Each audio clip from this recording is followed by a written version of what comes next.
بسم الله الرحمن الرحيم. اهلا بكم في حلقه جديده على قناتكم تعلم السوفت وير. كنا عاملين الحلقه اللي فاتت جهاز رينو 12 اف 4 جي. كان عليه اف ار بي، وقلنا الجهاز ده بيتعمل طبعا عن طريق السيرفر ومكلف جدا. واحنا ساعتها عملناه عن طريق الشميره. في ناس كتير بعتت لي قالت لي ان الشميره غاليه جدا عليهم، وان هم مش هيقدروا ان هم لا يشتركوا فيها ولا حتى يأجروها. فانا قعدت افكر لكم في حل بصراحه، ولقيت حل ممتاز جدا.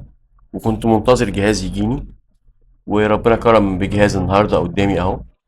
رينو 12 اف 4 جي، عليه اف ار بي. النهارده هنستخدم اداه جميله جدا لسه في مرحله التطوير، ولو انها بتطور من نفسها كتير جدا. الاداه دي يعني كل يوم بصراحه بنلاقي فيها تطورات جميله جدا.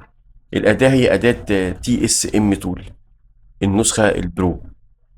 طبعا انت بتشترك مره واحده وبتشغل النسختين عادي يعني.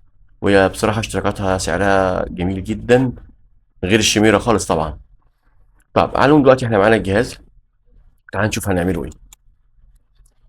اول خطوه، انا لو انت خدت بالك انا عندي هنا تي اس ام برو اديشن، وعندي تي اس ام تول برو.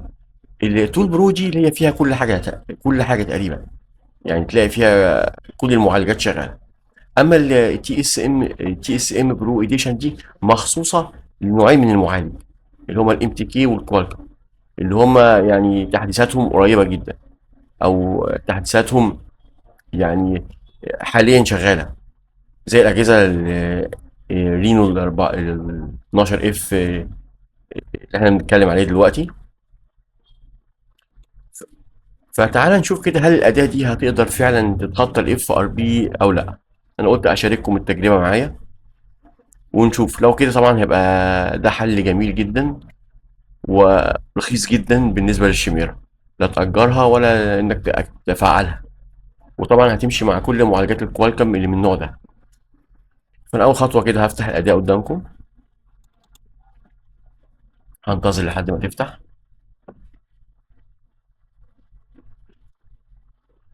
بالمره كده هطفي الجهاز اللي في ايدي.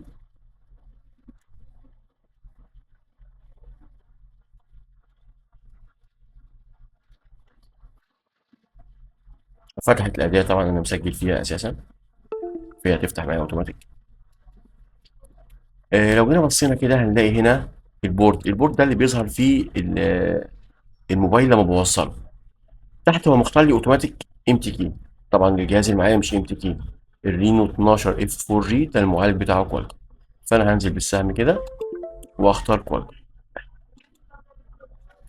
طب هل بقى الموبايل هيبوت ولا لا؟ تعال نشوف مع بعض. اول حاجه تعالى نعمل ريد انفو. طبعا عشان اعمل ريد انفو، هو طبعا الموبايل هنا ظاهر في وضع الاي دي بي. الاي دي بي ده اللي هو الوضع الطبيعي، يعني لو والجهاز شغال. لو جيت عملت ريد انفو كده، بص قال لي ويتنج اي دي ال، يعني هو عايز وضع الاي دي ال. فانا هعمل ايه دلوقتي؟ هثبت ايدي، هطفي الجهاز، اثبت ايدي على التعليق والتوطية، وهركب الكابل.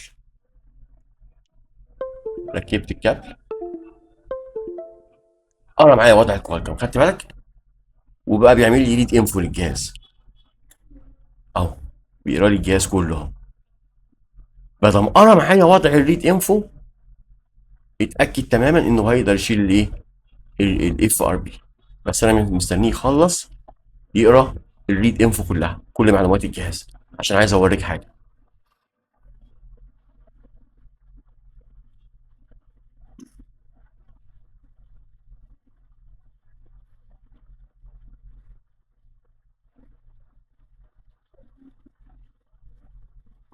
كده هو قرا كل معلومات الجهاز اهو. بص كده معايا على الحمايه، كانت شهر كام الباتش سيرت بتاعنا.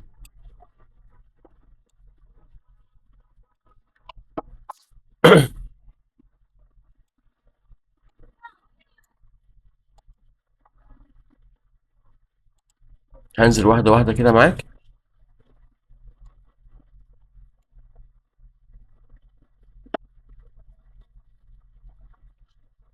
ناقص معلق معلش.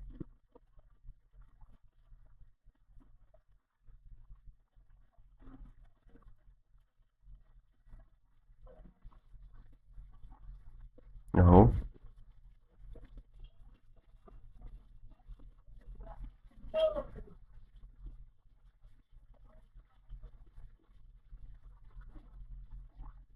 انا عايز اعرف تاريخ الحماية.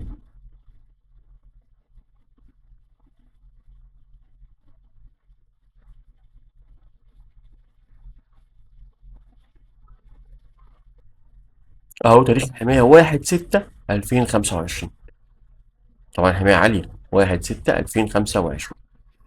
طب خلاص، وهو في نفس الوضع بقى كده، في وضع الاي دي ال ده اللي انا مدخله فيه وعامل معايا ريد انفو، هدوس على ريموف اف ار بي.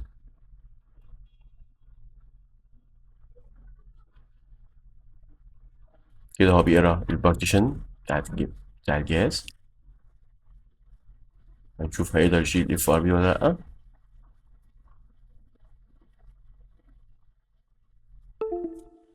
وايب اف ار بي اوك، والجهاز عمل ريستارت في ايدي اهو. يبقى فعلا قدرنا نشيل الاف ار بي بتاع الجهاز العنيد ده، اللي بيتعمل سيرفر بقى يعني، عايز اقول لك ب 1800 جنيه مصري. احنا عملناه على اداه، ممكن تقول الاداه دي مثلا سنه ب 1000 جنيه ولا حاجه، او 1000 وشويه، حاجه بسيطه يعني. وبدا الجهاز يفتح معايا طبيعي، وفعلا شال الاف ار بي من على الجهاز. انا حبيت اقول لكم على الاداه دي لانها اداه جميله جدا، خصوصا الاصدار الايديشن بتاعها ده هيحل معانا مشاكل كتير في اجهزه الاوبو الكوالكوم. وطبعا وفرنا على نفسنا الشميره اللي كانت برضو هتكلفنا ايجار غالي، او ان احنا نفعلها بسعر غالي.